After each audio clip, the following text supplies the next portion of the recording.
Distant land, this is the topic of our chapter. इससे पहले का हमने बाकी वीडियोस में कवर कर लिया था। This is the part fourth of our chapter, beads, bricks and bones. Recent archaeological finds suggest that copper was probably brought from Oman. जो recently जो चीजें हैं आर्कियोलॉजिस्ट ने पता करी है वो हमें क्या बताती हैं?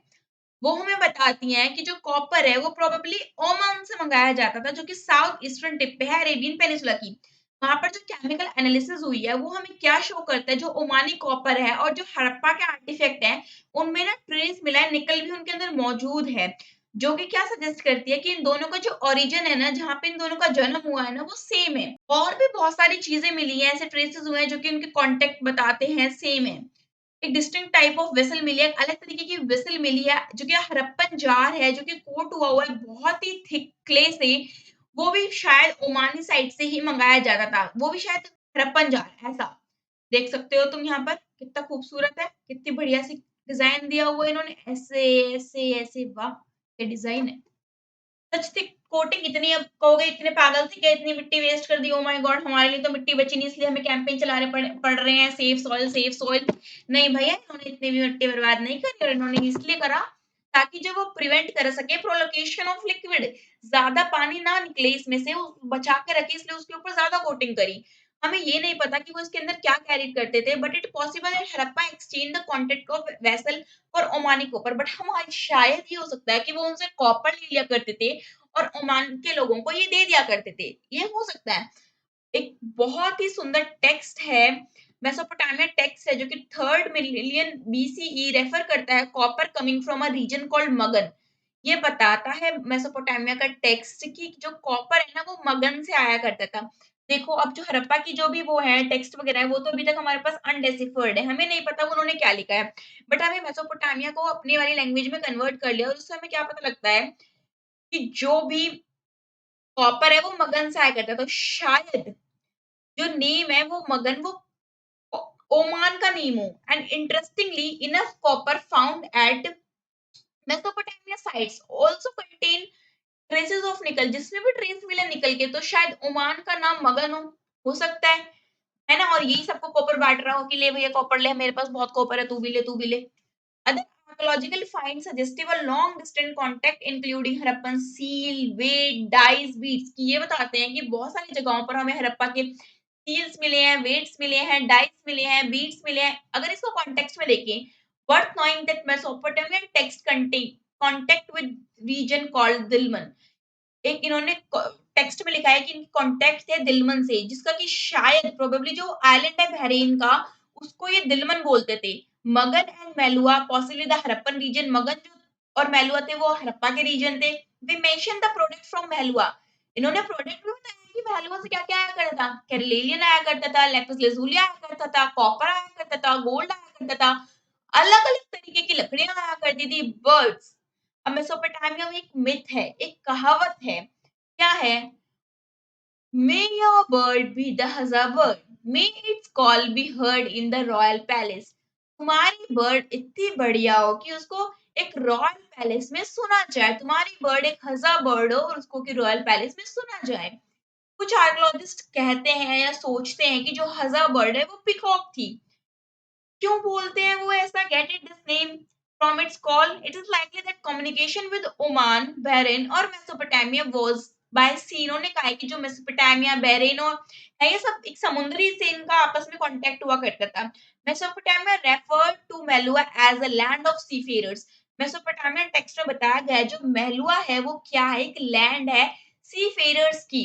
Besides we can description of ships and boats on seal, और हमें जो उनकी जो सील्स है ना, उसपे बोट्स मिली हैं, शिप्स भी मिले हैं।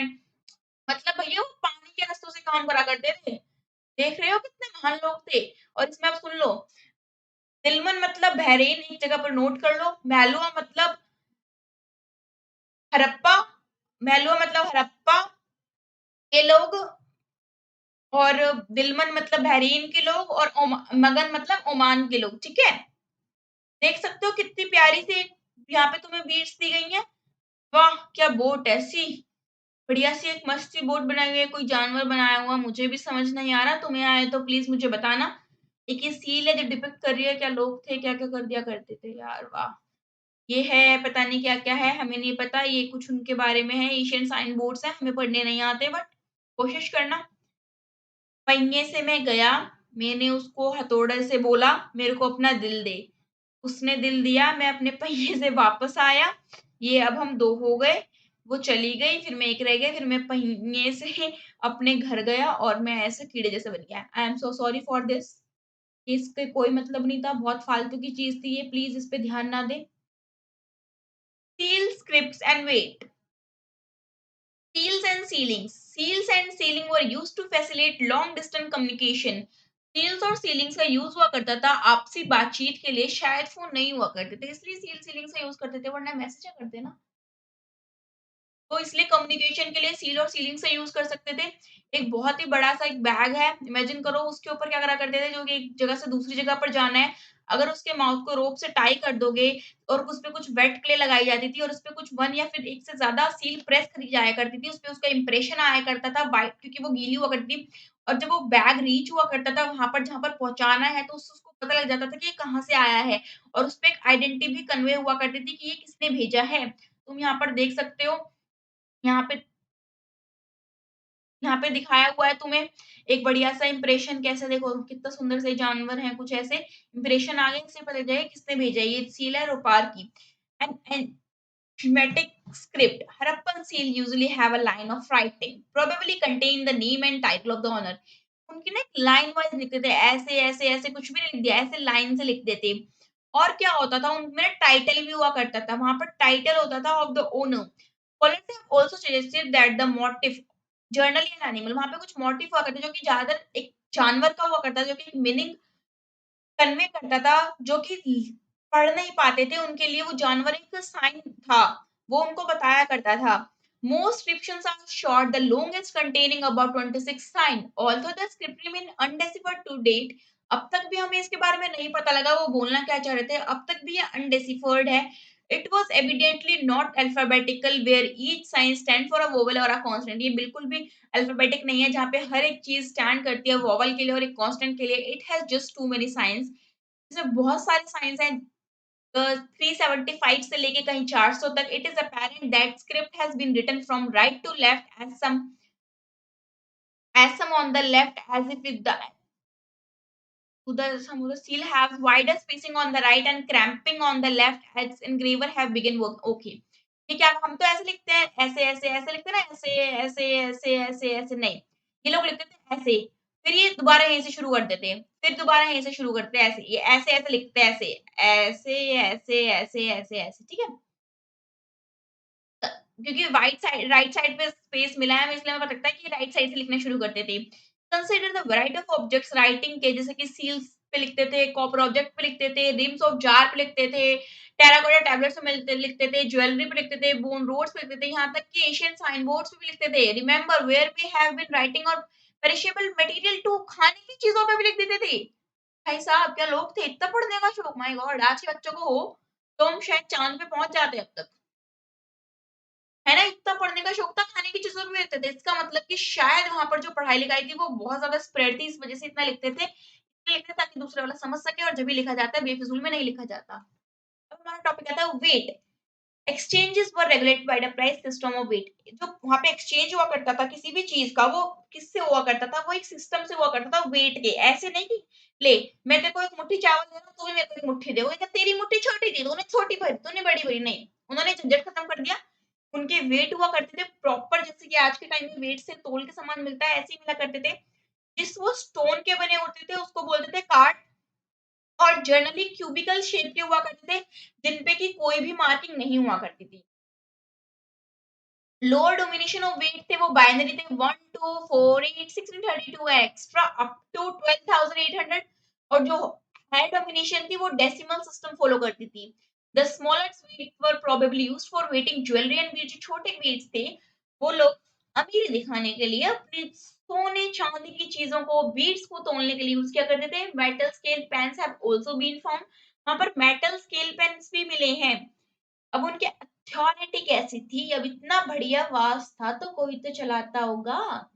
There indication of complex decision behind being taken implemented in Harappan society. वहां पर बहुत बड़े बड़े डिसीजंस थे जो कि लिए जाते थे और इम्प्लीमेंट हुआ करते थे हड़प्पन सोसाइटी में।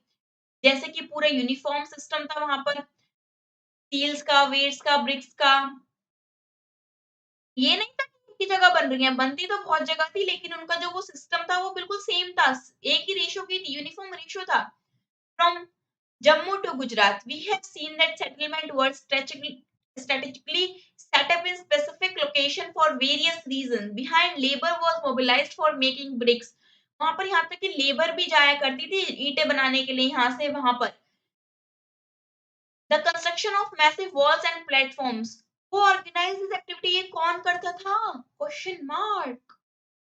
पता नहीं हमें, इसलिए क्वेश्चन मार्क दे दिया एनसीईआरटी वालों ने। ये एक बढ़िया सी बहुत सुंदर सी पिक्चर है, इनको बोलते हैं प्रिस्ट किंग।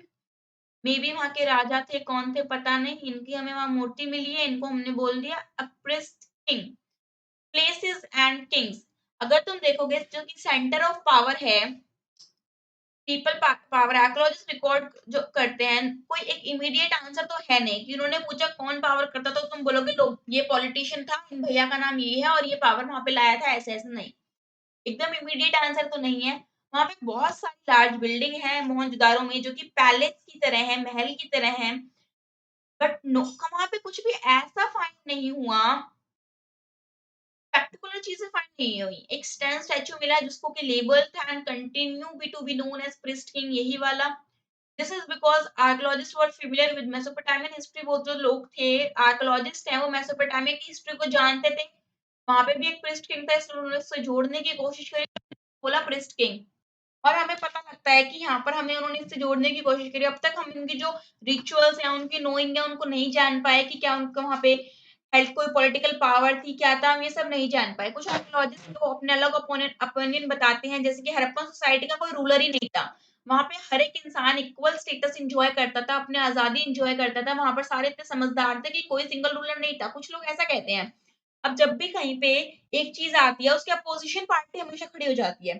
तो फिर दूसरा कोई भी एक अपोनेंट आता है, उसके बाद एक अपोजिशन पार्टी तो हमेशा सबसे पहले आ जाती है। तो कुछ लोगों ने कहा कि भाई वहां पर ना ऐसा नहीं हुआ करता था, वहां पर जो आर्कियोलॉजिस्ट ने कहा, जो वहां पर लोग हुआ करते थे ना, वहां पे कोई राजा वाजा नहीं हुआ करता था, सब सब अपनी मजे से एंजॉय करा करते थे, इक्वल स्टेटस था और सब अपना बड़े समझदार लोग थे, सब अपने आप अपना सारा काम कर लिया करते थे। फिर मोहनजोदारो, कुछ लोगों ने कहा कि नहीं, ऐसा थोड़ी होता है, तुम पागल हो। वहां पे एक रूलर हुआ करता था, वो हर एक में राज चलाया करता था। मोहनजोदारो एक जो सेपरेट रूलर था, हड़प्पा का अलग रूलर था और जहाँ का भी था वहां का अलग रूलर था। ऐसा कहा कि एक रूलर के बस की भी बात नहीं है, इतने सारे रूलर थे। तो ऐसा हुआ, अभी तक हमें नहीं पता कि असल बात क्या है।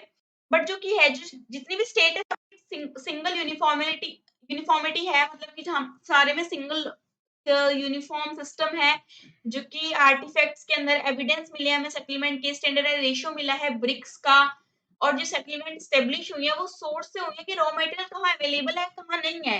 As now the last theory जो कि बताती है, वो शायद ज्यादा सी करती है उसके पास पास कि भैया वो ज्यादा सही है।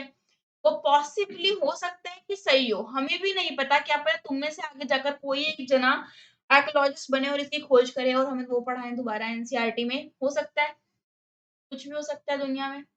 As it is unlikely that the entire communities could have collective made and implemented such complex decision. हो सकता है कि बहुत बड़ी कम्युनिटी हो और वो कलेक्टली एक साथ बैठ कर बहुत बड़े बड़े डिसीजन लेती हो और पूरी की पूरी सिविलाइजेशन के अंदर इम्प्लीमेंट करती हो। That's it for today's guys. We will cover the next part in the next video. Hopefully आपको समझ आया होगा। If you like the video you can give it thumbs up, if you do not like the video you can give it thumbs down. Thank you for watching, bye bye.